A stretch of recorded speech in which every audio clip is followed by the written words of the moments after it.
everyone, welcome to the Cheltenham Countdown YouTube channel. On an episode today where it's not involving any tips, there's no preview involved. This episode today is all going to be about review, looking back on the last couple of weekends action, and obviously a bit of housekeeping as well going forward on this channel about what I'm going to be doing in the next few weeks, in the next few months as well, leading up to the new year.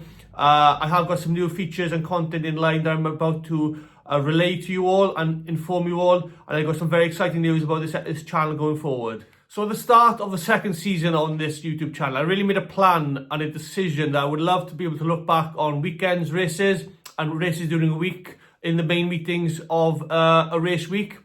And I decided that I wanted to create sort of a reviewing episode now and again during a season. This is where that first episode is going to take place.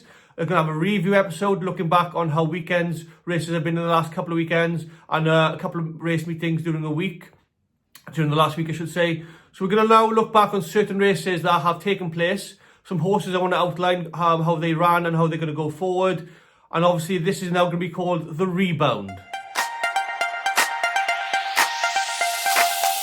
Yes, this part of the episode is now called the Rebound, where I'm going to take time and review to look back on certain Irish races in meetings in Ireland, along with the UK as well, that have taken place in the last couple of weekends and during the week as well that we may not have seen. So I'm going to note down some horses that I've kept on side. I've written down some notes for some horses that I really like going forward, and also some horses that may really have not been taken by of their last run as well. So we'll have a review now of some horses and some races that have taken place in this part of the episode. So I'll kick things off on the Rebound by looking back on the first race that I want to note of from last weekend, which was the Grade 1 3-mile champion chase at Down Royal in Ireland on Saturday, where we saw a brilliant hard-fought battle between Envoy Allen and Hewick towards the end of the race. Both those horses come out of that race, I think, with creditable foundations for the season ahead.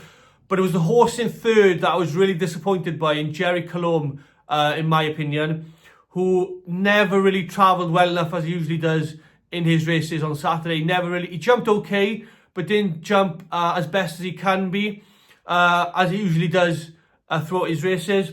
And the worst part of the race, in my opinion, was the ending, where he was beat a long way out. You could really sense from the second last he was never going to get up, never going to get back to Envoy Allen and Hewick. I think he was really disappointing in his race. Despite Gordon Elliott's yard who had a brilliant weekend, having 8 winners throughout the weekend in Down Royal, I do think he was really bitterly disappointing. I think Gordon Elliott will be disheartened from his performance. And I'm not sure as well if the last season's busy campaign for Jerry Colombe has taken its toll on him for this early part of the season. I wouldn't be writing him down as well at this moment in time for the Gold Cup in Cheltenham in March. I really wouldn't be putting him down as a contender now for this year's Gold Cup, unfortunately. But both, on a positive scale, but both Envoy Allen and Hewick, like I said, have good positive vibes now going forward. They could both easily go to the King George at Kempton on Boxing Day following their fantastic run. And both horses' trainers have noted down since Saturday that could be an early entry and a next target for both their horses this season. Staying in Down Royal now, and the next horse I'm going to discuss is Romeo Kio, who I was absolutely blown away by on Saturday in his maiden hurdle. I was taken by his performance. He won by 18 lengths from the horse in second, and I think he is very, very special. I think he's one of a fair few horses I'm really excited by going forward this season. Very excited by his novice hurdle campaign. I think he could be a very, very talented horse, and one now that's probably going to be contesting Grade 1 race, I should say, in Ireland this season. He'll probably end up next up in the Royal Bond at Fairyhouse, I think, in December. That could be his next race for Gordon Elliott. I was blown away by his performance. I think he was one of the performances of the weekend, in my opinion, along with Envoy Allen and other horses I'll speak about later in the episode. There was a couple of horses in England as well I was really taken by about their performance. But in Ireland, the two I was really, really stunned by, really thought highly of, was Envoy Allen and this Romeo Kio. Romeo Kio was the second in the champion bumper last season behind Jasmine DeVoe. That form is now looking very strong. That champion bumper form is stacking up very well, because we also saw on Friday another horse that ran in the champion bumper last season, the Yellow Clay, who won his maiden hurdle for Gordon Elliott in the first race of Down Royal on Friday. Like I said, they both won. Obviously, the Yellow Clay and Romeo Kio have both first come out this season and won their maiden hurdle respectively.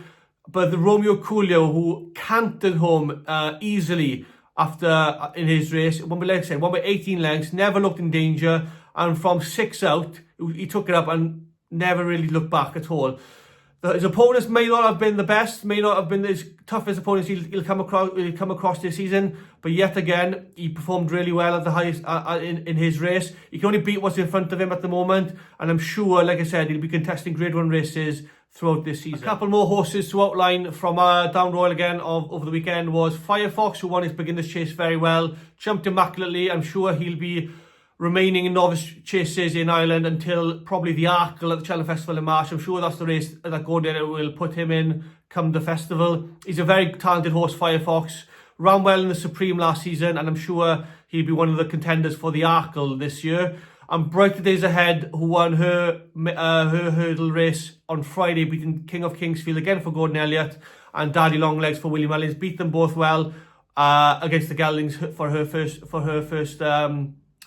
try against the Geldings. I'm sure she'll be she will be kept over hurdles this season, and she could be one for the mares hurdle, like I said before, at the Cheltenham Festival. Moving to the UK this time now, and another performance of the day contender comes from Ascot, where we saw a brilliant top weight performance from Chianti Classico, who won the Sodexo Gold Cup for Tom Bellamy and Kim Bailey. It was a magnificent led from start to finish, like I said, under top weight, and never looked as if he was going to be past the total of the race. Never looked like he was going to be outpaced. It was a fantastic winner, and I'm sure now Kim Bailey and his connections will probably keep Chianti Classico in graded races throughout the season. He's obviously going to be primed up for the Grand National come April in Aintree, and I just think he's a graded horse now to be kept in graded races. So it'll be interesting to see where he's entered, where he could be pitched in throughout the season, in what particular races.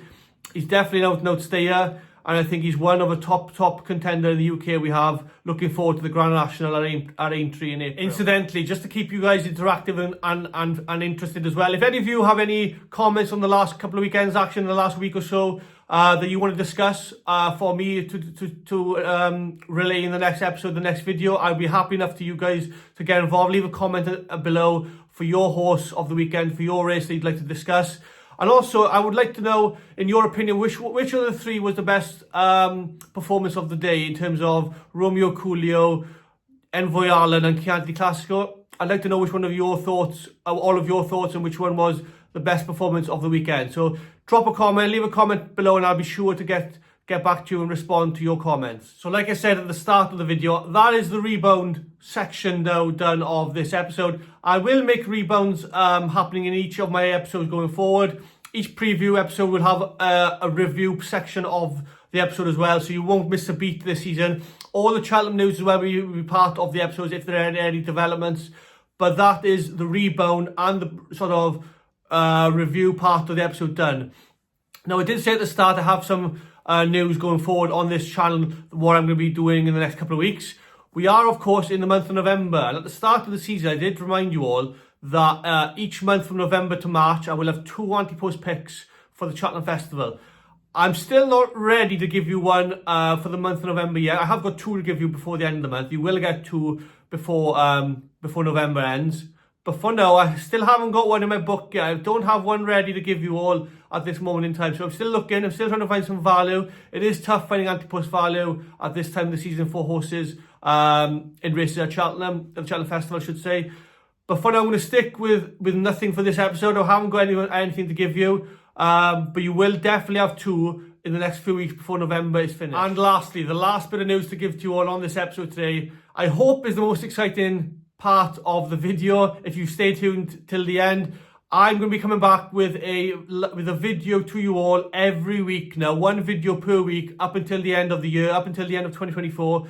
I will be back with 1 video. It may be on different days, but 1 video a week you'll get on the Cheltenham Countdown YouTube channel. I hope that's an exciting part of news to give to you all, as I'm really looking forward to bringing to you more videos, more content each week. And I hope you guys will stay interacted, stay tuned, watching my videos, because I really do love it.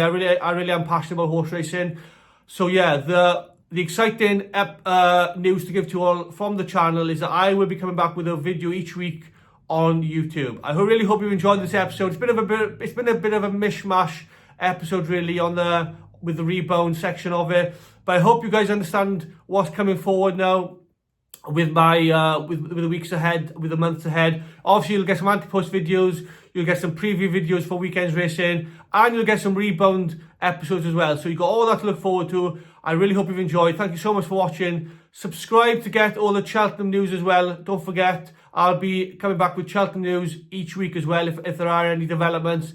But thank you all for watching, and stay tuned for more episodes. Thank you so much.